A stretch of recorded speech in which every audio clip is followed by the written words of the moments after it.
بسم اللہ الرحمن الرحیم بسم اللہ الرحمن الرحیم الحمد للہ والصلاة علی اہلہا۔ عزیز طلبہ السلام علیکم ورحمۃ اللہ وبرکاتہ۔ شرح العلوم اول کتاب الصلاۃ درس نمبر 78 میں نماز میں قہقہ لگانے کا حکم بیان کیا جائے گا۔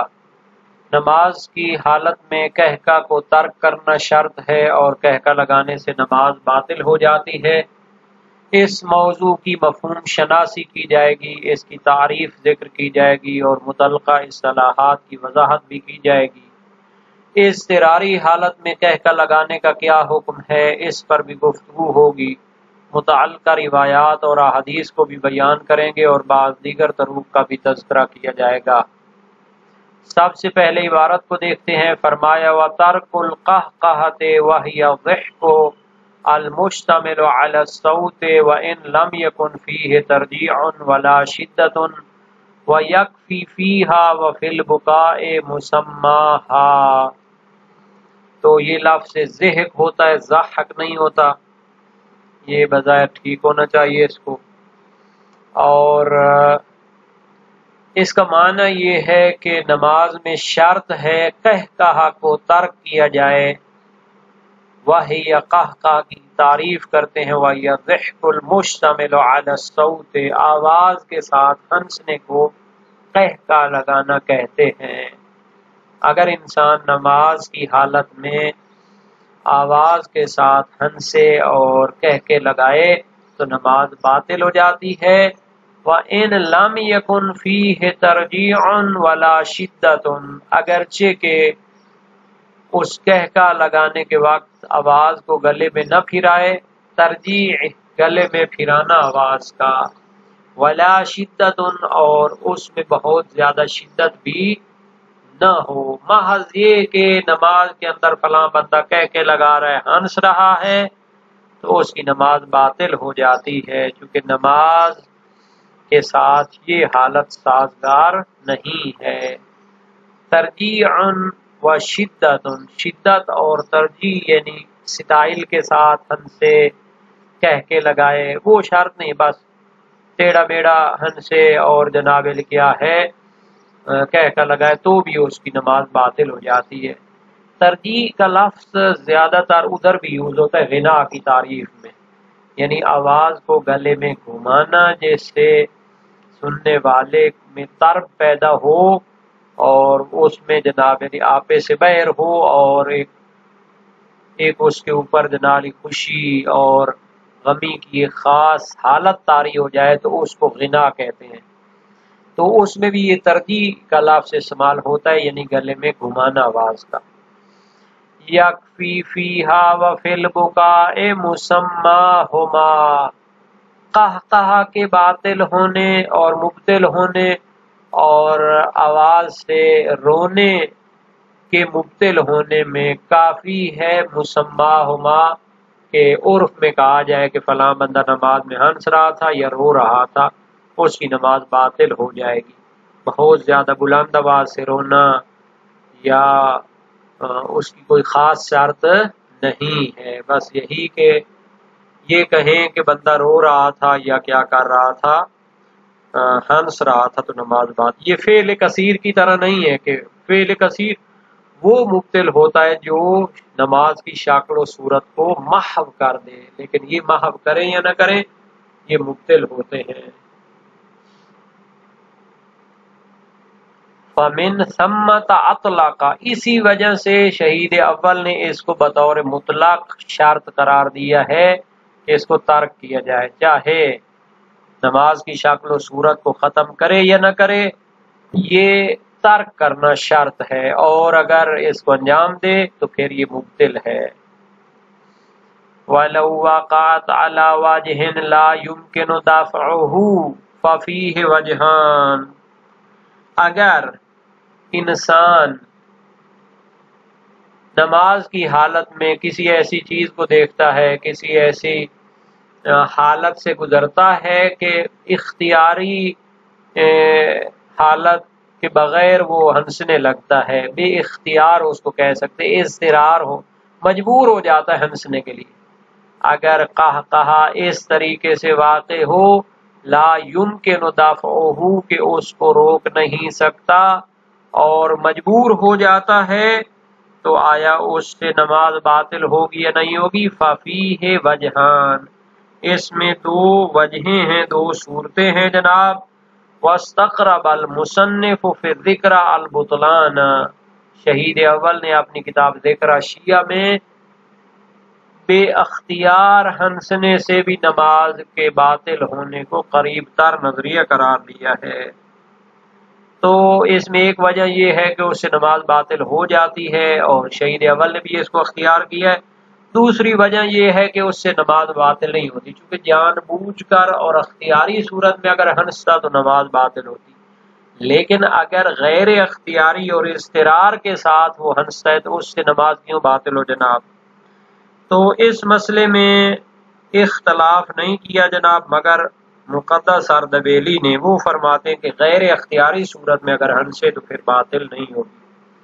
مشہور نے تو عموم نصوص سے استدلال کیا ہے، اور حدیث رفع اور اضطرار وغیرہ سے تمسک کرنا بھی وہ فائدہ نہیں دیتا، چونکہ حدیث رفع مواخذے کو اٹھاتی ہے، بطلان کو نہیں اٹھاتی، اور ظاہراً مقدس اردبیلی نے اس مسئلے میں اسی حدیث رفع سے استدلال کیا ہوگا۔ قہقہا کے ذریعے نماز باطل ہو جاتی ہے، اس پر تمام فقہا کا اتفاق ہے جناب، ابتدا سے اس کی دلیل کو دیکھ لیں، اور روایات معتبرہ اس پر دلالت کرتی ہیں۔ صحیح زرارہ بن عیون کوفی جلیل القدر ثقہ راوی فقیہ ہیں، امام صادق علیہ السلام سے روایت کی، القہقہۃ لا تنقض الوضوء وتنقض الصلاۃ، قہقہ لگانے سے وضو تو باطل نہیں ہوتا لیکن نماز باطل ہو جاتی ہے۔ یہ جناب باب نمبر 7 ابواب قواطع الصلاۃ میں موجود ہے، حدیث موثق ہے۔ سماع بن مہران سألتہ عن الضحک هل یقطع الصلاۃ، میں نے ہنسنے کے بارے میں سوال کیا، کیا یہ نماز کو باطل کر دیتی ہے؟ فرمایا اما التبسم فلا یقطع الصلاۃ، مسکرانے سے تو نماز باطل نہیں ہوتی، اما القہقہ فہی تقطع الصلاۃ، لیکن قہقہ نماز کو باطل کر دیتا ہے، ختم کر دیتا ہے۔ صحیح ابن ابی عمیر عن راحت سمعوہ، یہ مرسلہ ابن ابی عمیر ہے لیکن ایک گروہ سے اس نے نقل کی ہے، تو مرسلہ کے بارے میں ویسے بھی کافی اقوال ہے ابن ابی عمیر کی مرسلہ کے بارے میں، لیکن وہ تب ہے کہ جب ایک آدھ بندے سے وہ ارسال کرے، لیکن اگر پوری جماعت سے وہ ارسال کرے تو اطمینان حاصل ہوتا ہے کہ ان میں سچے راوی موجود ہوں گے۔ تو روایت دیکھیں جناب، ان التبسم فی الصلاۃ لا ينقض الصلاۃ ولا ينقض الوضوء انما یقطع الضحک الذی فیہ القہقہۃ، تبسم کرنے سے نماز باطل نہیں ہوتی، نہ وضو باطل ہوتا ہے، لیکن وہ ہنسنا کہ جو قہقہے کے ساتھ ہو وہ نماز کو باطل کرتا ہے، یہ بھی انہی ابواب میں موجود ہے۔ قہقہا جو ہوتا ہے وہ چہچہانے کے معنی میں ہوتا ہے، یعنی آواز کے ساتھ ہنسنا، اور اس میں مد و ترجیح بھی ہوتی ہے۔ ترجیح کا لفظ گلے میں آواز کو گھمانا، یہ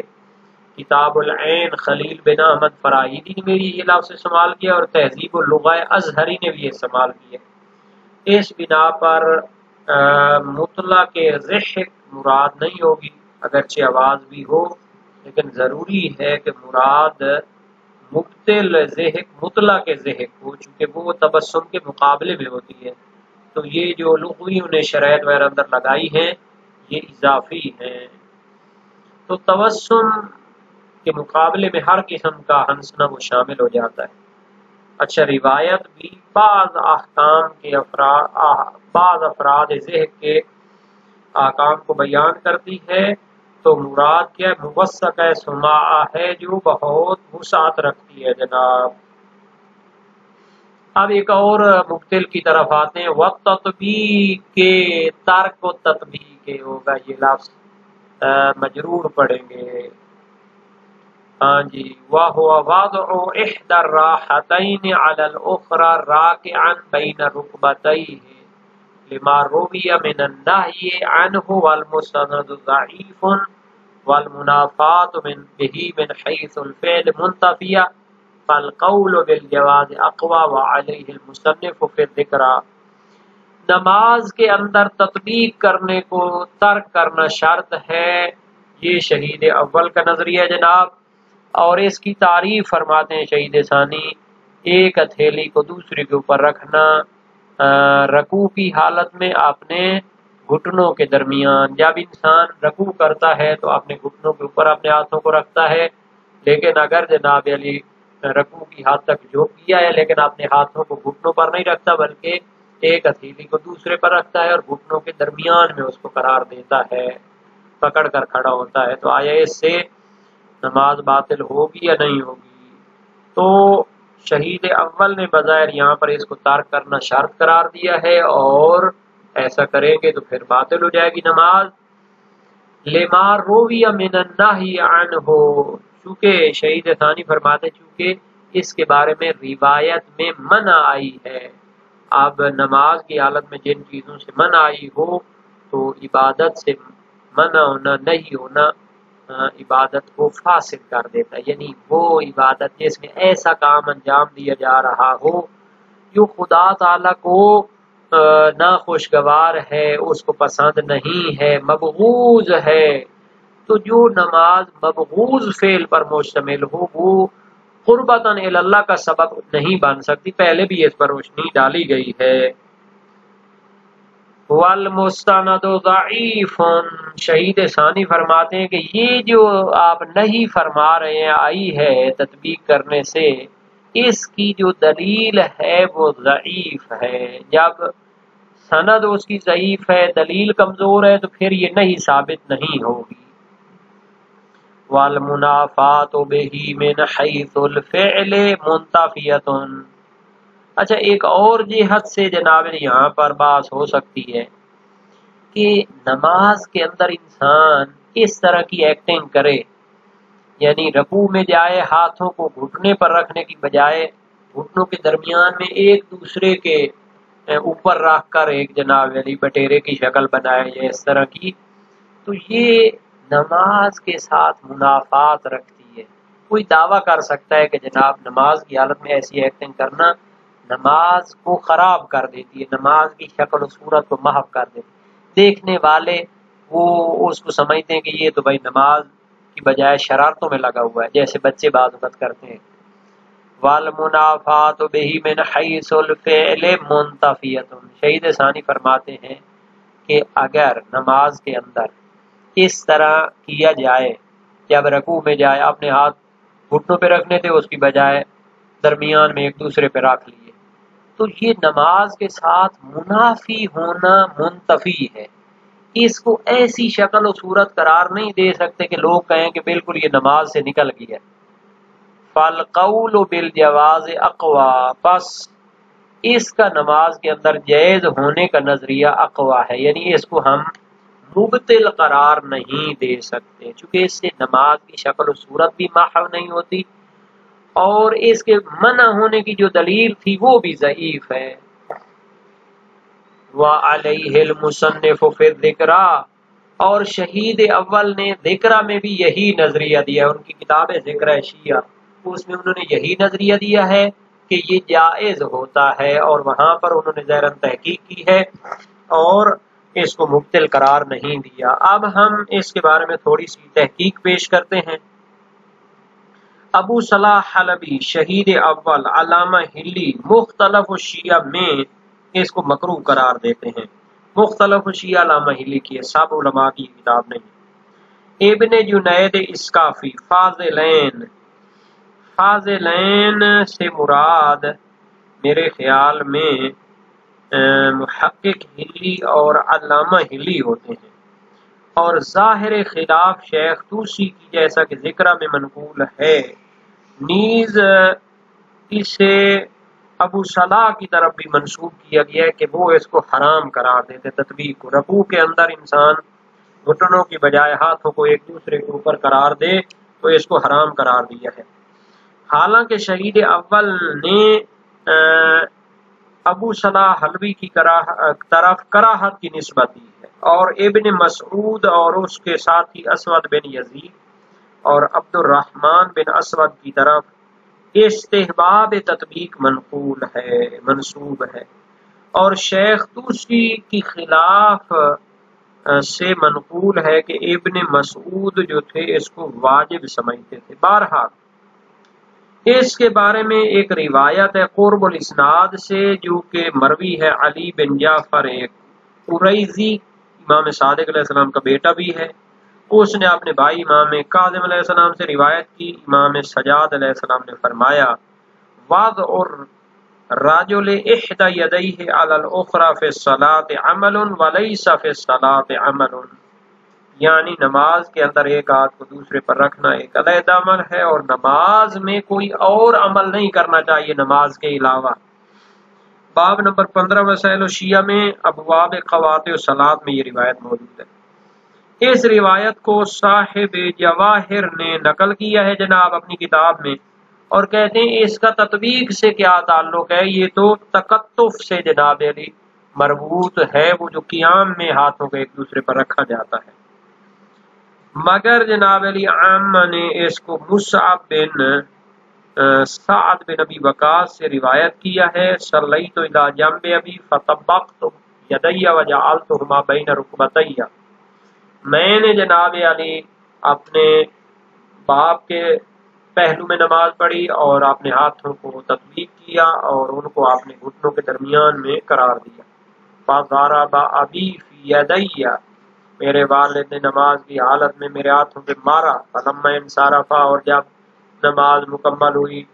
کہا یا بنی انا کنا نفعل ذلک فامرنا ان نضرب بالاکف علی الرکب، کہ بیٹا ہم بھی پہلے اسی طرح تطبیق کرتے تھے، رکوع میں ہاتھوں کو ایک دوسرے پر رکھتے تھے، پھر ہمیں حکم دیا گیا کہ جناری ہاتھوں کو گھٹنوں کے اوپر رکھا کریں۔ اچھا اس کی سند ضعیف ہے، پھر یہ تطبیق سے نہیں پر دلالت بھی نہیں کرتی، چونکہ گھٹنوں پر رکھنا جو ہے وہ مستحب ہونا مراد ہو، تو اس لیے اس کا حکم دیا گیا ہو، اور جو غیر کام ہے وہ مکروہ نہ ہو جناب علی۔ اسی وجہ سے بعض نے کہا ہے، جیسا کہ مستمسک ایت اللہ حکیم محسن الحکیم میں ہے، بِأَنَّهُ لَا دَلِيلَ عَلَيْهِ ظَاهِرًا، اس کے حرام ہونے کی کوئی دلیل نہیں ہے۔